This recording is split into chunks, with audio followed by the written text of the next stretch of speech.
Satellite का नाम तो आपने सुना होगा क्योंकि हर देश कुछ ना कुछ महीनों के अंतराल पर कोई ना कोई सैटेलाइट को अंतरिक्ष पर छोड़ते रहते हैं। कई सारे लोग सैटेलाइट के बारे में काफी कुछ जानते हैं, लेकिन कई सारे लोग सैटेलाइट से जुड़े कुछ बेसिक सवालों के जवाब नहीं जानते हैं। जैसे सैटेलाइट क्या है, सैटेलाइट कितने तरह के होते हैं, सैटेलाइट ऊपर कैसे टिके रहते हैं, हमें सैटेलाइट की क्या जरूरत है। इस तरह के सभी सवालों के जवाब आपको इस वीडियो में मिल जाएगा। तो चलिए वीडियो को शुरू करते हैं। अब हम बात करेंगे सैटेलाइट क्या होता है।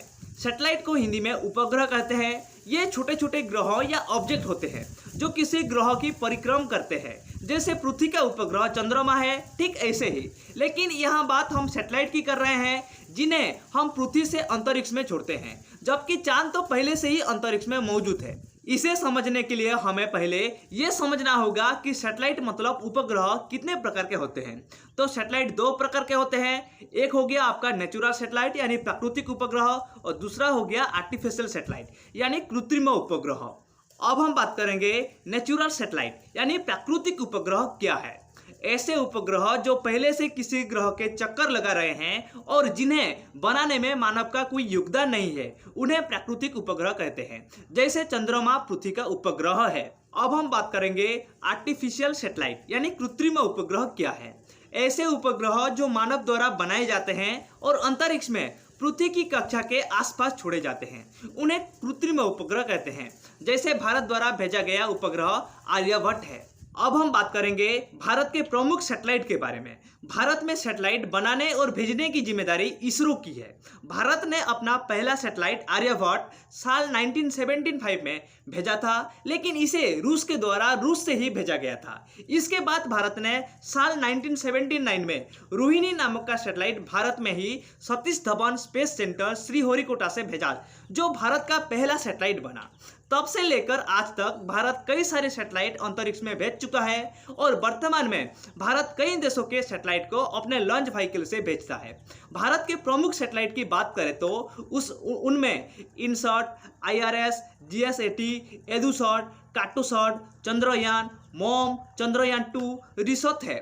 अब हम बात करेंगे सैटेलाइट की श्रेणी यानी कैटेगरी ऑफ सैटेलाइट के बारे में। भारत सैटेलाइट भेजने के क्षेत्र में अब काफी उन्नति कर चुका है। कई देश भारत के जरिए अपने सैटेलाइट अंतरिक्ष में भेजते हैं। इसकी वजह यह है कि भारत काफी कम कीमत में उनके सैटेलाइट को अंतरिक्ष में भेजता है। सैटेलाइट के बारे में आप काफी कुछ जान गए होंगे। चलिए अब बात करते हैं कि सैटेलाइट की श्रेणी कितनी होती है।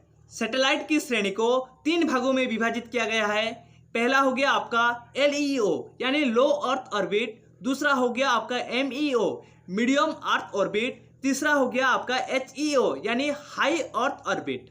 अब हम बात करेंगे LEO यानी लो अर्थ ऑर्बिट के बारे में। इन्हें पृथ्वी से ज़्यादा दूर नहीं भेजा जाता है। इनकी पृथ्वी से दूरी 160 किलोमीटर से 2000 किलोमीटर तक होती है। ये बहुत तेज गति के साथ पृथ्वी के चक्कर लगते हैं। ये एक दिन में कई चक्कर लगा सकते हैं। इनका उपयोग अधिकतर पृथ्वी की इमेज और स्कैनिंग में होता है। इनकी संख्या भी दूसरे सैटेलाइट के मुकाबले अंतरिक्ष में ज़्यादा है। अब हम बात करेंगे MEO यानी मीडियम अर्थ ऑर्बिट के बारे में। ये पृथ्वी से ज़्यादा दूरी पर होते हैं। इनकी पृथ्वी से दूरी 2000 किलोमीटर से 36,000 किलोमीटर होती है। इनकी गति LEO से कम होती है। इनकी गुजरने के समय को भी एक बार सेट कर दिया जाता है और ये उसी समय पर पृथ्वी की कक्षा में घूमते रहते हैं। अब हम बात करेंगे HEO यानी हाई अर्थ ऑर्बिट के बारे में। ये पृथ्वी से बहुत अधिक दूरी पर होते हैं। इनकी पृथ्वी से दूरी 36,000 किलोमीटर से अधिक होती है। इनकी स्पीड काफ़ी कम होती है। ये आमतौर पर पृथ्वी की गति के साथ साथ पृथ्वी का चक्कर लगाते हैं, यानी कि ये जहाँ पर स्थापित हो गया हमेशा वहीं पर ही रहते हैं। अब हम बात करेंगे सैटेलाइट ऊपर कैसे टिके रहते हैं। सैटेलाइट को एक मशीन के रूप में अंतरिक्ष में भेजा जाता है। अब हमेशा हमारे दिमाग में ये सवाल आता है कि सैटेलाइट अंतरिक्ष में कैसे टिके रहते हैं या फिर पृथ्वी पर गिरते क्यों नहीं है। क्योंकि जब भी हम पृथ्वी के ऊपर किसी चीज़ को उछालते हैं तो वो लौटकर पृथ्वी पर ही गिरते हैं।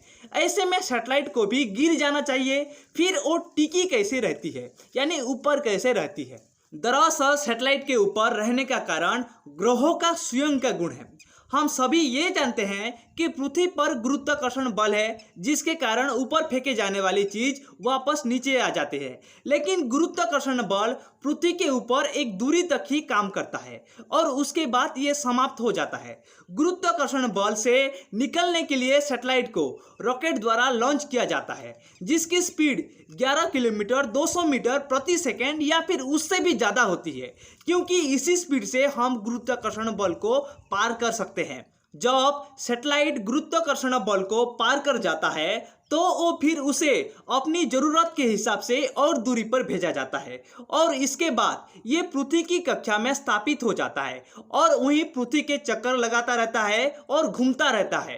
अब हम बात करेंगे सैटेलाइट की क्या ज़रूरत है। सैटेलाइट के जरिए पृथ्वी का बड़ा क्षेत्र देख सकते हैं। ये एक समय में बहुत सारा डाटा इकट्ठा करके पृथ्वी पर भेज सकती है। इसकी मदद से हम फ्री डिश देख पा रहे हैं, जीपीएस का इस्तेमाल कर पा रहे हैं। किसी भी देश की सैन्य व्यवस्था के लिए ये काफ़ी मददगार होता है। इसके जरिए तूफान की जानकारी कुछ समय पहले ही मिल जाती है। मौसम की जानकारी एकत्र करने के लिए इसका उपयोग किया जाता है। स्मार्टफोन का उपयोग हम सभी सैटेलाइट की मदद से ही कर पा रहे हैं। आई होप आपको समझ में आ गया होगा सैटेलाइट क्या होता है और ये पृथ्वी के ऊपर कैसे टिका रहता है। अगर आपको वीडियो अच्छा लगा है तो लाइक कीजिए, शेयर कीजिए और सब्सक्राइब करना बिल्कुल मत भूलिए। तब तक के लिए आप सभी को मेरे तरफ से जय हिंद।